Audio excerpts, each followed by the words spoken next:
ರಾಜಧಾನಿ ಬೆಂಗಳೂರಿನಲ್ಲಿ ಝೂಮ್ ಝಾಮ್ ಅಂತ ವಾಸಿಸ್ತಿರೋ ನಾವು ನಿಜವಾಗ್ಲೂ ಅದೃಷ್ಟವಂತರು. ನಮ್ಗೆ ಹಸಿವಿನ ಬಿಸಿ ತಟ್ಟಿಲ್ಲ, ಅನ್ನಕ್ಕೆ ಆಪತ್ತು ಬಂದಿಲ್ಲ, ವೀಕೆಂಡ್ ಮಸ್ತಿಗೆ ಕೊರತೆನೇ ಆಗಿಲ್ಲ. ಹೊಟ್ಟೆ ಬಿರಿಯುವಷ್ಟು ಊಟ ಮಾಡು, ಮಿಕ್ಕಿದ್ದನ್ನ ಕಸದ ತೊಟ್ಟಿಗೆ ಚೆಲ್ಲು, ಆನಂತರ ನಮ್ಮದು ಸಮೃದ್ಧ ನಾಡು ಅಂತ ಘೋಷಿಸೋದು ಬೇರೆ.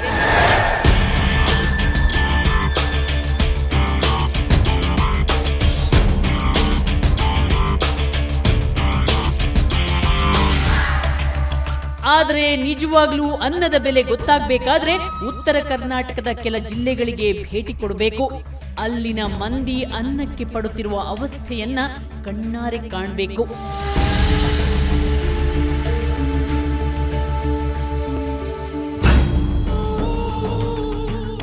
ನಮ್ಮ ಕನ್ನಡಮ್ಮ ಇಷ್ಟೊಂದು ಬಡವಳ, ತನ್ನ ಮಕ್ಕಳಿಗೆ ಒಂದು ತುತ್ತು ಹಾಕದಷ್ಟು ಅವಳಿಗೆ ದಾರಿದ್ರ್ಯ ಬಂದಿದ್ಯಾ? ಈ ಮೂಲಭೂತ ಪ್ರಶ್ನೆಯನ್ನ ಎತ್ತಿ ನಿಮ್ಗೆ ಕವರ್ ಸ್ಟೋರಿಗೆ ಸ್ವಾಗತ ಕೋರ್ತಿದ್ದೀನಿ. ನಾನು ವಿಜಯಲಕ್ಷ್ಮಿ ಶಿವರೂರು.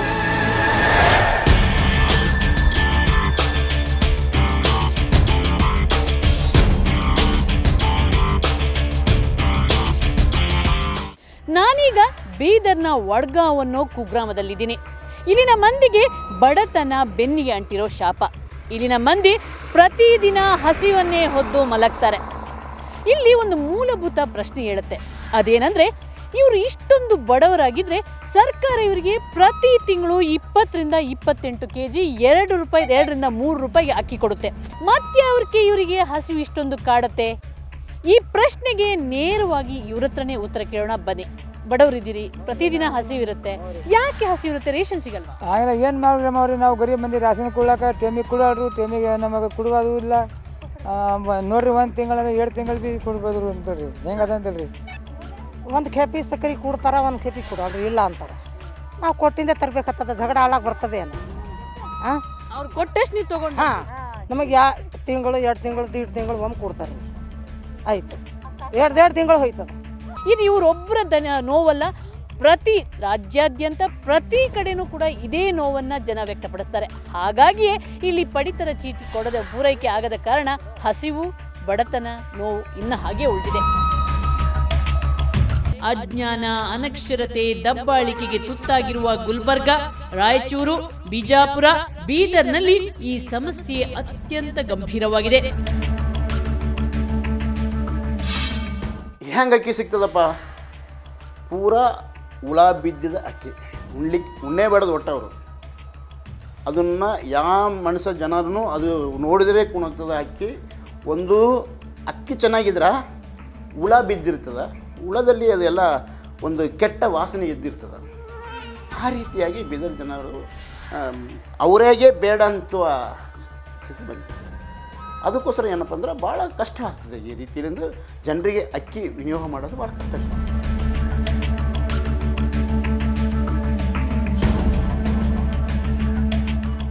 ಉತ್ತರ ಕರ್ನಾಟಕದ ಅನೇಕ ತಾಲೂಕಿನ ಲಕ್ಷಾಂತರ ಮಂದಿಗೆ ಪಡಿತರ ಆಹಾರ ಧಾನ್ಯ ವಿತರಣೆಯೇ ಆಗುತ್ತಿಲ್ಲ. ಅದರಲ್ಲೂ ದೂರದ ಕುಗ್ರಾಮಗಳಲ್ಲಿರೋ ಬಡವರಿಗಂತೂ ಪಡಿತರ ಆಹಾರ ಧಾನ್ಯ ಗಗನಕುಸುಮವಾಗಿ ಬಿಟ್ಟಿದೆ. ಎಲ್ಲರೂ ಸೇರಿ ಎಲ್ಲ ಬಡವರಿಗೆ ಮೋಸ ಆಗತ್ತಲ್ಲ ಮೇಡಮ್. ದೊಡ್ಡ ಮಂದಿಗೆ ಅದು ತಗೋತಾರೆ ಬಿಡ್ತಾರೆ, ಬಸ್ ಬಡ ಜನರಿಗೆ ಭಾಳ ತೊಂದರೆ ಇರುತ್ತೆ ಮೇಡಮ್. ಅವರು ₹100 ಡೈಲಿ ₹100 ಕೆಲಸ ಮಾಡಿ 100ರಲ್ಲಿ 1 ತಿಂಗಳು ಇದು ರೇಷನ್ ತಿನ್ಬೇಕಂತ ಅಂತಾರೆ. ಬಟ್ ಅವರಿಗೆ ಸಿಗಲಿಲ್ಲ ಮೇಡಮ್, ಸಿಗೋದು ಅಂತೀರಿ 3-4 ದಿವಸ ತೆರಿತಾರೆ, 4 ದಿವಸ ಊರಿಗೆ ಹೋಗ್ಬಿಡ್ತಾರೆ. ಇಂಥ ಸಮಸ್ಯೆ ಆಗಿದೆ. ನಾವು ಕರ್ನಾಟಕದ ಉತ್ತರ ಭಾಗದ ಕಟ್ಟ ಕಡೆಯ ಔರಾದ್ ತಾಲೂಕಿನಿಂದ ಹಿಡಿದು ನಾನಾ ಭಾಗಗಳಿಗೆ ಭೇಟಿ ಕೊಟ್ವಿ. ಅಲ್ಲಿನ ಜನರನ್ನ ಮಾತನಾಡಿಸಿದ್ವಿ. ಆಗ ಹೆಚ್ಚಿನ ಮಂದಿ ಒಂದು ನೋವಿನ ಸಂಗತಿ ತಿಳಿಸಿದ್ರು. ಅದೇನು ಗೊತ್ತಾ? ಬಡವರ ಪಾಲಾಗಬೇಕಾದ ಪಡಿತರ ಕಾರ್ಡ್ಗಳೆಲ್ಲ ಶ್ರೀಮಂತರ ಬಳಿ ಇದೆ. ಕೆಲ ಶ್ರೀಮಂತರ ಮನೆಯಲ್ಲಂತೂ 4-5 ಕಾರ್ಡ್ಗಳಿವೆ ಅಂತೆ. ಒಂದೊಂದು ಮನೆಯಲ್ಲಿ 4-5 ಕಾರ್ಡ್ ಇದೆ, ಒಂದೊಂದು ಮನೆಗೆ ಏನೂ ಇಲ್ಲ. ಒಳ್ಳೆ ಏನದ ಕರೆಕ್ಟ್ ನಮ್ಮ ಔರಾದ್ ತಾಲೂಕದ ಕೌಟಾಬಿ ಗ್ರಾಮದ ಪಡಿತರ ಚೀಟಿ ಸಮಸ್ಯೆ.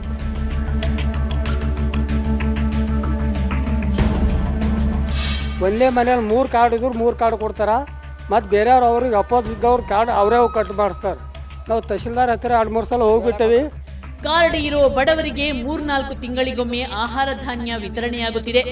ಅದು 3 ರಿಂದ 4 ದಿನ ಮಾತ್ರ. ಆ ಬಳಿಕ ಕೇಳಲು ಹೋದ್ರೆ ಸ್ಟಾಕ್ ಮುಗಿದು ಹೋಗಿದೆ, ಸರ್ಕಾರ ಆಹಾರ ಧಾನ್ಯ ವಿತರಿಸಿಲ್ಲ ಅನ್ನೋ ರೆಡಿಮೇಡ್ ಉತ್ತರ ಕೊಡ್ತಾರೆ ರೇಷನ್ ಅಂಗಡಿಯವರು.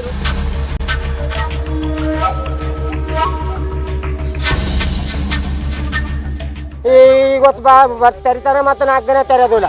ನಮಗೆ ರೇಷನ್ ಬೇಕು, ಎಣ್ಣೆ ಬೇಕು, ಅವನಿಗೆ ಚೇಂಜ್ ಮಾಡಬೇಕು, ಬೇರೆ ಇದವನಿಗೆ ಬೇರೆ ದುಕಾನ್ ನಮ್ಗೆ ಹಾಕ್ಬೇಕು ರೀ. ಮಾಡಲ್ ಹೋದ್ರೆ ಅವ್ನು ದುಕಾನ್ ಬಂದ್ ಮಾಡ್ಯಾಕ್ರಿ. ಮತ್ತೆ ಏನು ಮಾಡ್ತೀರಿ, ನಮಗೆ ಕೆಲಸ ರೋಜು ಕೂಲಿ ಕೆಲಸ ಮಾಡೋರು ರೋಜು ಇದೇ ದಂಧೆ ಆಗ್ಲತ್ತೀರಿ. ನಮ್ಗೆ ರೋಜು ಇದ್ರೆ ದಂಧೆ ಮಾಡೋರು ಇದ್ದೇವೆ, ಉಪವಾಸ ಸಾಯ್ಲತ್ತಿದ್ದೇವೆ. ರಸ್ತೆ, ಚರಂಡಿ, ಕಟ್ಟಡ, ಬಸ್ಸು ಅಂತ ಕೋಟಿ ಕೋಟಿ ಸುರಿಯೋ ನಮ್ಮ ಸರ್ಕಾರಕ್ಕೆ ಬಡವರಿಗೆ 20 ಕೆಜಿ ಅಕ್ಕಿ ಕೊಡಲು ಆಗದಷ್ಟು ದಾರಿದ್ರ್ಯ ಬಂದಿದ್ಯಾ ಅಂತ ಆಹಾರ ಮತ್ತು ನಾಗರಿಕ ಸರಬರಾಜು ಇಲಾಖೆ ಮಂತ್ರಿಗಳಿಗೆ ನೇರವಾಗಿ ಪ್ರಶ್ನೆ ಕೇಳಿದ್ವಿ. ಅದಕ್ಕೆ ಅವರಂತಾರೆ, ಬಡವರ ಅನ್ನ ಅವ್ರ ಪಡಿತರ ಮೂಲಕ ನಾವು ಸಪ್ಲೈ ಮಾಡ್ತೀವಿ, ಆದ್ರೆ ಸರಿಯಾಗಿ ಸರಬರಾಜು ಆಗ್ತಿದೆಯಾ ಎಲ್ಲಾ ಗೋದಾಮುಗಳಿಗೆ ಮತ್ತು ರೇಷನ್ ಅಂಗಡಿಗಳಿಗೆ? ನಿಮ್ಮ ಪ್ರಶ್ನೆ ಭಾಳ ಸಮರ್ಪಕವಾಗಿದೆ. ಭಾಗಶಃ ಸತ್ಯನೂ ಇರ್ಬೋದು. ನಮ್ಮ ಹತ್ರ ಈಗ 1,38,00,000 ಕಾರ್ಡ್ ಇದ್ದರೆ APL BPL ಎಲ್ಲ ಸೇರಿ ಅಷ್ಟಿದೆ. ಕೇಂದ್ರ ಸರ್ಕಾರ 31,29,000 ಕುಟುಂಬಗಳಿಗೆ ಅಕ್ಕಿ ಸೀಮೆಎಣ್ಣೆಯನ್ನು ಕೇಂದ್ರ ಸರ್ಕಾರ ಕೊಡ್ತದೆ BPLಗೆ. ಉಳಿದಿರುವಂಥ ಇದಕ್ಕೆ ನಾವು ₹8.30 ಅಕ್ಕಿ, ₹6.10 ಗೋಧಿ ಸೆಂಟ್ರಲ್ ಗೌರ್ಮೆಂಟ್ ನಮಗೆ ಕೊಡುತ್ತೆ. ನಾವು ಕೆಳಗಡೆ ₹3 ಅಕ್ಕಿ ಕೊಡ್ತೀವಿ. ಆ ಮಧ್ಯದ ಗ್ಯಾಪ್ ಇದೆಯಲ್ಲ, ಅದನ್ನು ಕರ್ನಾಟಕ ಸರ್ಕಾರ ತುಂಬಿ ಕೊಡ್ತದೆ ಉಳಿದ ಕಾರ್ಡ್ನವರಿಗೆ. ಹಂಗೆ ಕೇಂದ್ರ ಸರ್ಕಾರ ನಮಗೆ ಕೊಡ್ತಾ ಇರೋದು ಕೇವಲ 31,29,000 ಕುಟುಂಬಗಳಿಗೆ ಮಾತ್ರ BPLಗೆ ಅಕ್ಕಿ ಸೀಮೆಎಣ್ಣೆ ಕೊಡುತ್ತೆ. 44,000 KL ಸೀಮೆಎಣ್ಣೆ ನಮಗೆ ಬರ್ತದೆ. ಆದರೆ ನಮ್ಮಲ್ಲಿ ಪೂರೈಕೆಯಲ್ಲಿ ಏನೂ ಕೊರತೆ ಇಲ್ಲ, ಆಹಾರ ಇಲ್ಲ. ಆ ಕೊರತೆ ಆಗದೇ ಇರೋ ರೀತಿಯಲ್ಲಿ ಸರ್ಕಾರ ನೋಡ್ಕೊಂಡಿದೆ ಮತ್ತು ಆಗದೇ ಇರೋ ರೀತಿಯಲ್ಲೇ ಮಾಡ್ತೀವಿ. ಗೋದಾಮ್ಗಳಲ್ಲಿ ಆಹಾರ ಧಾನ್ಯ ತುಂಬಿ ತುಳುಕುತ್ತೆ, ಆದರೆ ರೇಷನ್ ಅಂಗಡಿಗಳಲ್ಲಿ ಜನರಿಗೆ ಮಾತ್ರ ಆಹಾರ ಧಾನ್ಯ ಸಿಗೋದಿಲ್ಲ. ಹಾಗಾದ್ರೆ ಈ ರೇಷನ್ ಎಲ್ಲಿ ಹೋಗುತ್ತೆ? ಈ ಸತ್ಯನ ಹುಡುಕ ಹೊರಟ ನಮಗೆ ಆಘಾತಕಾರಿ ಅಂಶವೊಂದು ಬೆಳಕಿಗೆ ಬಂತು. ನಮ್ಮ ಅನ್ನಕ್ಕೆ ಯಾರೋ ಕನ್ನ ಹಾಕ್ತಿದ್ದಾರೆ ಅನ್ನೋ ಕಟು ಸತ್ಯ ತಿಳಿಯಿತು. ಆ ಸತ್ಯನ ತಿಳಿಸ್ತೀನಿ ಒಂದು ಸಣ್ಣ ಬ್ರೇಕ್ನ ನಂತರ.